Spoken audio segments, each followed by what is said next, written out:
الكاريزما هي القوة اللي كتخلي الشخصية ديالك تبقى في الأذهان ديال الناس والذكريات ديالهم لواحد الفترة طويلة. الناس اللي عندهم الكاريزما قوية ما يمكنش تنساهم بسهولة، هما أشخاص اللي كتبغي تجلس معاهم وتدوز معاهم الوقت. فاش كتكون معاهم كتحس بالأمان والثقة كبيرة في النفس، كتحس بلي راك كتعرفهم مدة طويلة، في نفس الوقت كتحس بلي راك ما كتعرفهمش وعمرك عرفتيهم. فخاصك انت ولا انت تكتسب هاد الكاريزما، لأنه من غير هادشي اللي ذكرت دابا غادي تولي عندك شخصية قوية وغتولي قادر تحكم وتأثر في الآخرين كيف ما بغيتي. كلمتك مسموعة وحتى واحد ما يقدر يتجاهلك، زائد غادي تخلي الناس تنجذب ليك بطريقة تلقائية، يقدروا يشوفوك بحال القائد ديالهم بلا ما يعرفوا السبب ديال هاد التبعية اللي كيحسوا بها من جيشك. دابا السؤال اللي غادي تلقاه كيدور في الذهن ديالك هو كيفاش حتى انا نولي بحال هاد الناس اللي عندهم هاد الشخصية القوية.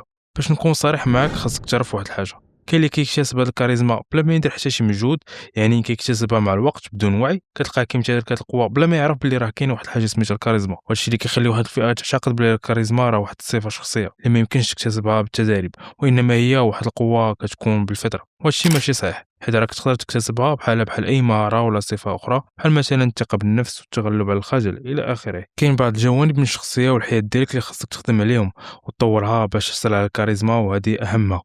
بناء شخصية قوية. باش تولي شخص كيتمتع بكاريزما قوية خاصك أولا وقبل كل شيء تكون عندك شخصية قوية، خاص تكون عندك مبادئ وأخلاق وأفكار. ماشي بالضرورة تكون شخص مثالي، حيت هادشي مستحيل، ما كاينش شي واحد اللي مثالي، ولكن خاصك تخدم باش تغلب ولا تقلل من العادات السلبية في الشخصية ديالك. اللي عنده شخصية قوية كيعرف شنو باغي وما كيترددش باش يخالف الرأي ديالك في حالة اللي ما كانش متفق معك، مثلا في داكشي اللي كتقول ولا مع الفكرة ولا الخدمة اللي اقترحتي. باختصار ما تبقاش ظريف بزاف وحشمي وكون شوية كتزعم، حيت حنا بالطبيعة البشرية ديالنا كنديرو بحساب داك الشخص اللي قوي في شخصيته وكنحترموه. اما داك الشخص اللي ديما كيسامح وحاضر راسو وما كيفرش شخصيته راه كنقللو منه وما كنضربوش ليه حساب. وهادشي غيدينا الحاجه الثانيه اللي خاصها تولي فيك، وهي تعلم انت وكيفاش تقول لا. كاين اللي ما كيقدرش يقول لا للناس واخا ما يكونش في مصلحته، كتلقاه كيضحي بوقته وراحته وربما اكثر من هادشي باش ما يقولش الكلمه. تعلم تقول لا في المواقف اللي خاصك تقولهم فيها طريقه زوينه ومهذبه بطبيعه الحال. تخيل معايا مثلا غدا عندك امتحان، بديتي كتراجع الدروس ديالك وكتوجد الامتحان، شويه صون عليك التليفون وجاوبتي لقيتي صاحبك قال لك يلا نخرجوا على برا نجيبوا شي دويره. في هاد الحاله شنو اللي مزيان ليك؟ واش تقول ليه لا شكرا ماشي اليوم انا مشغول بزاف عندي امتحان مهم غدا خصني نوجد ليه مزيان خليها حتى المره اخرى ان شاء الله،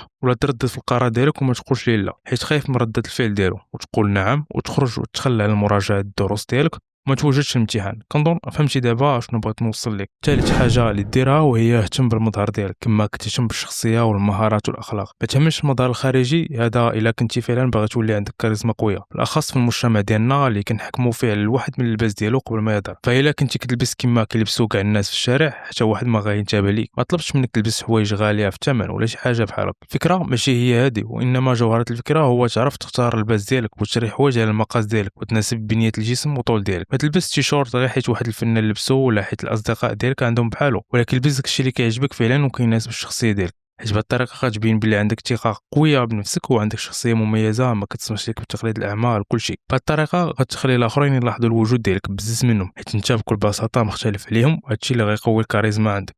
الخطوه الرابعه اللي تعلم وهي حافظ على الهدوء ديالك. الا لاحظتي غتلقى بلي الاشخاص اقوياء ذهنيا اللي كيتمتعوا بكاريزما قويه كيحافظوا على الهدوء ديالهم نادرا فاش كيتعصبوا، لهذا خاصك تكون كالمي ومتحكم في راسك وفي التصرفات ديالك. حاول دائما تحترم الاراء ديال الاخرين وما تدخلش في جدال عقيم ما عنده حتى نهايه، وما تسمحش لشي واحد يلعب ليك بالاعصاب ديالك. زائد خاصك تكون ايجابي حيت الاشخاص السلبيين ما كتكونش عندهم كاريزما والناس كتهرب منهم الوقت كامل. ونفس البان بالنسبه للمعاكيس حتى هما، حاول دير سبور باش تموتيفي حالتك الذهنيه والجسميه، حاول تناقش وتهضر على الامور الايجابيه وبعد على المواضيع الكئيبه والسلبيه.